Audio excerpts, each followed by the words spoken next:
Good evening এমএসকি family, welcome back to a new blog. আশা করছি তোমরা সবাই খুব ভালো আছো, আমরাও ভালো আছি। আজকে হচ্ছে 3 জুন আর ঘড়িতে এখন বাজতে চলেছে সন্ধ্যে 6টা। এখন থেকে আজকে আমার ব্লগটা স্টার্ট করছি, তাই জন্য সকলকে জানাই গুড ইভিনিং। আজকেও কিন্তু একটা রান্নার ব্লগ নিয়েই তোমাদের সামনে এসেছি। এখন তোমরা মনে মনে ভাবতেই পারো যে রিমা নর্মাল ডেলি ব্লগ ছেড়ে শুধুই এই খাবারের ভিডিও দিচ্ছে, কি ব্যাপার? এমনিতেই তোমরা জানো যে আমি আমার হাজবেন্ড মেয়ে তিনজনেই ভীষণ ফুডি। কতটা খেতে পারি না পারি, কিন্তু খাবারের প্রতি ভালোবাসাটা কিন্তু অটুট। তাই জন্য নতুন কিছু রান্না করার চেষ্টা আমরা অলওয়েজ করি। আর যেহেতু আজকে স্যাটারডে, ছুটির দিন, তো সেই কারণে ভালো মন্দ কিছু একটা রান্না করার সবসময় চেষ্টা থাকে। আজকেও তাই, তবে আজকে একটু স্পেশাল, কারণ আজকে যে রেসিপিটা তোমাদের সাথে শেয়ার করতে এসেছি সেটা কিন্তু তৈরি করবে আমার মেয়ে, মানে জেনি। আজকের রেসিপিটা যদি তোমাদের ভালো লাগে অবশ্যই কিন্তু আমায় কমেন্ট করে জানাবে। যদি অনেকটা ভালো লাগে লাইক শেয়ার করবে। নতুন যারা আজকে আমাকে দেখছো, আমার চ্যানেলটাকে সাবস্ক্রাইব করে পাশে থাকা বেল আইকনটা কিন্তু অবশ্যই বাজিয়ে দিয়ে যাবে, যাতে আগামী সমস্ত নতুন ভিডিওর নোটিফিকেশান তোমরা সবার আগে পাও। চলো এবার প্রিপারেশনটা স্টার্ট করা যাক। চলে এলাম তোমাদের সামনে জেনিকে সাথে নিয়ে। আজকে আমি হচ্ছি হেল্পার আর আমার স্পেশাল কুক হচ্ছে জেনি। জেনি, আজকে কি রান্না হবে? Chicken roast. স্যাটারডে নাইট আজকে চিকেন রোস্ট হবে। আর চিকেন রোস্টের জন্য কি কি উপকরণ লাগছে সেগুলো তোমাদের সাথে সেকেন্ড হাফে শেয়ার করছি। ফার্স্ট এখন কি করব আমরা? এখন আমরা চিকেনগুলোকে ম্যারিনেট করব। চিকেনগুলোকে ম্যারিনেট করতে হবে ফার্স্ট। তো ম্যারিনেশনের জন্য কি কি উপকরণ লাগছে সেগুলো আগে তোমাদের সাথে শেয়ার করি। চিকেন রোস্ট যেহেতু, তো সেই কারণে চিকেন তো মাস্ট। এরকম সাইজের লেগ পিস আমরা নিয়েছি। এগুলোকে এখন একটু মাঝখান থেকে কেটে নেব, যাতে মশলাগুলো সব ভালো করে চিকেনের ভেতরে ঢুকে যায়।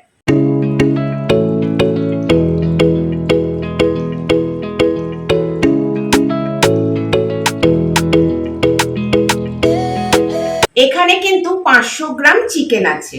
আর এই 500 গ্রাম চিকেনকে ম্যারিনেট করার জন্য যে যে উপকরণগুলো নিয়েছি, এখানে আছে 300 গ্রাম দই, এখানে ধনেপাতা ফাইনলি চপ নয়, রাফলি চপ করে রাখা আছে, এখানে আছে 3 টেবিল স্পুন আদা রসুন পেস্ট, এখানে আছে 2 টিস্পুন জিরে গুঁড়ো, এখানে আছে 2 টিস্পুন গরম মশলা গুঁড়ো, 3 টিস্পুন কাশ্মীরি লঙ্কার গুঁড়ো, আর স্বাদ অনুযায়ী হচ্ছে নুন।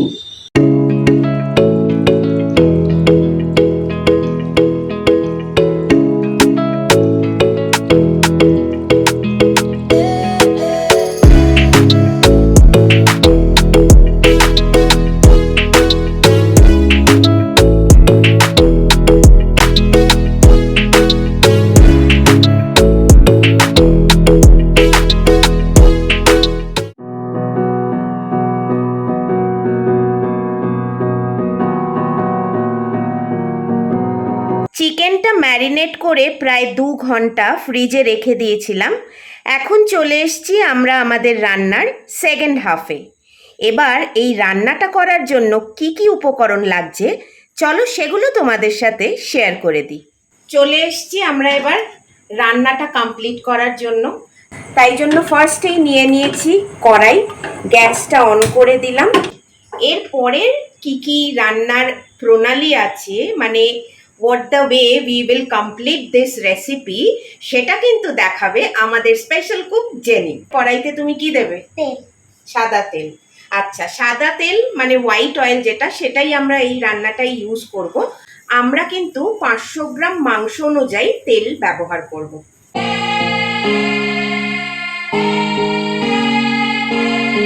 তেল দিয়ে গ্যাসের ফ্লেমটাকে কিন্তু হাই করে দিলাম। তেলটা একদম গরম হয়ে গেলে তারপরে আমরা বাকি উপকরণগুলো তেলে অ্যাড করব। তেল একদম তেতে গেছে, গ্যাসের ফ্লেমটাকে একদম লো করে দিয়ে আমরা এখন অ্যাড করে দিচ্ছি টমেটো পিউরি। বাড়িতে কাঁচা টমেটো থাকলে সেটা দিয়েও পেস্ট করে নিতে পারো। আমাদের যেহেতু অত খাটতে ইচ্ছা করেনি, তাই ফ্রিজে ছিল টমেটো পিউরি, ওইটাকেই ইউজ করে নিচ্ছি। আমার মেয়ে ভয় পাচ্ছে বলে বলছে তুমি দাও, আমি তোমার হাত ধরে আছি, এই জন্য আমার স্পেশাল কুক। আমরা এই টমেটো পিউরিটা ইউজ করছি 4 to 5 টেবিল স্পুন।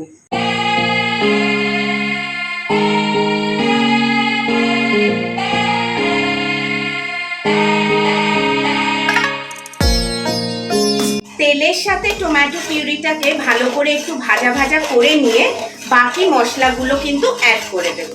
এখন অ্যাড করে দিচ্ছি 2 to 3 টেবিল স্পুন কাশ্মীরি লঙ্কার গুঁড়ো,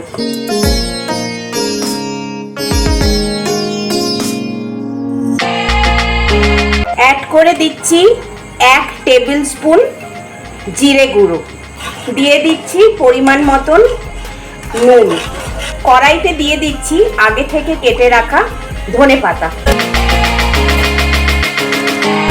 সবশেষে অ্যাড করে দিচ্ছি 1 থেকে 2 টিস্পুন গরম মশলার গুঁড়ো। এবার সমস্ত মশলাগুলোকে ভালো করে কষিয়ে নিয়ে অ্যাড করে দেব আগে থেকে ম্যারিনেট করে রাখা চিকেনগুলো।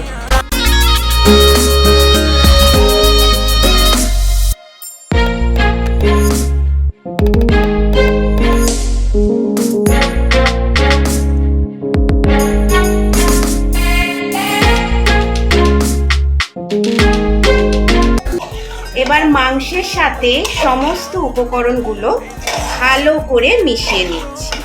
এবার বলবে যে কড়াইতে দেওয়া হলো, তাহলে রোস্ট কি হচ্ছে? এইটাই তো হচ্ছে ম্যাজিক, তাই না বল? সেটা দেখতে হলে কিন্তু ভিডিওটা কি করতে হবে? এন্ড অবধি দেখতে হবে, কারণ টুইস্টটা তো এন্ডেই আছে। চিকেনের লেগ পিসগুলোর সাথে কিন্তু সমস্ত মশলা ভালো করে মিশিয়ে নিয়েছি। এবারে ঢাকা চাপা দিয়ে 7 থেকে 8 মিনিট আমি রেখে দেব, যাতে চিকেনটা একটু সেদ্ধ হয়ে যায়। এখনো কিন্তু রোস্ট পুরো হয়নি, আবারও বলছি ম্যাজিক কিন্তু লাস্টে আছে। দেখতে হলে ভিডিওটা পুরো দেখতে হবে। আবার ফিরে আসবো তোমাদের সামনে ঠিক 7 থেকে 8 মিনিট পরে।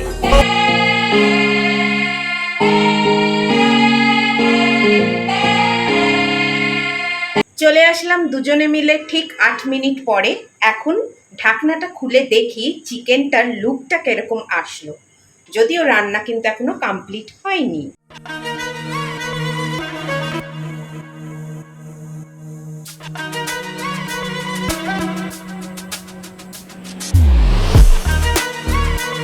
আমি এবার গ্যাসটা অফ করে দিলাম। এবার রোস্টের জন্য যেগুলো লাগবে সেগুলো নিয়ে আসি।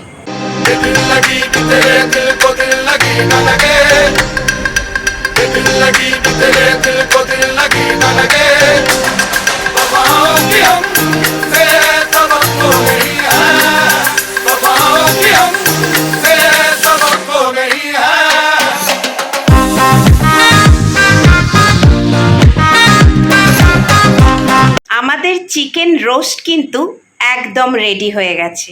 এবার গরম গরম খাওয়ার পালা। তোমরা তো দেখতেই পেলে আমাদের চিকেন রোস্ট কিন্তু রেডি হয়ে গেছে, তাই তো? কেমন লাগলো রান্নাটা অবশ্যই কিন্তু কমেন্ট করে জানাবে। আমাদের রান্নাটা করে কিন্তু ভীষণই ইজি মনে হয়েছে, আর খুব কম সময়ের মধ্যে কিন্তু এই চিকেন রোস্টটা তৈরি হয়ে যায়, তাই তো? খুবই ইজি। মানে জেনি যখন আমাকে প্রথম বললো যে মা এই অল্প জিনিস দিয়ে চিকেন রোস্ট হয়ে যাবে, আমি তো অবাক। আমি বললাম এত সহজে এত তাড়াতাড়ি হয়ে যাবে? বললো হ্যাঁ তুমি করো, আমিও করবো তোমার সাথে, দেখো খেতেও টেস্টি হবে আর রান্নাটাও খুব ইজি হবে। অবশ্যই কিন্তু যেরকম বললাম কমেন্ট করে জানিও। যদি অনেকটা ভালো লাগে লাইক শেয়ার করে দেবে।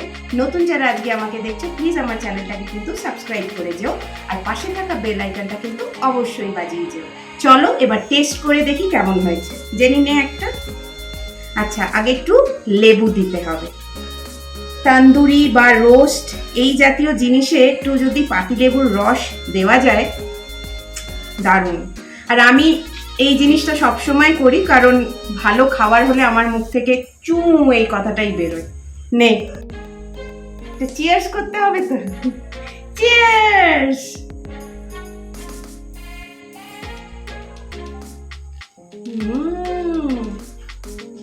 আমার মেয়ে তো দারুণ রান্না করতে শিখেছে, বিউটিফুল হয়েছে।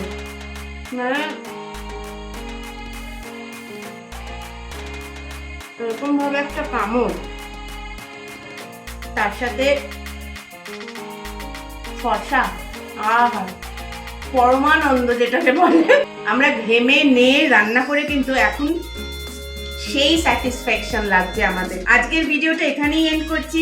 আশা করছি তোমাদের ভালো লেগে থাকবে। যদি ভালো লাগে তাহলে কি করতে হবে? Like, share, subscribe. দেখা হবে আবার নতুন একটা ভিডিওতে খুব তাড়াতাড়ি তোমাদের সাথে। Till then take care, bye. दिल लगी कि तेरे दिल को दिल लगी न लगे, दिल लगी कि तेरे दिल को दिल लगी न लगे, वफाओं की हम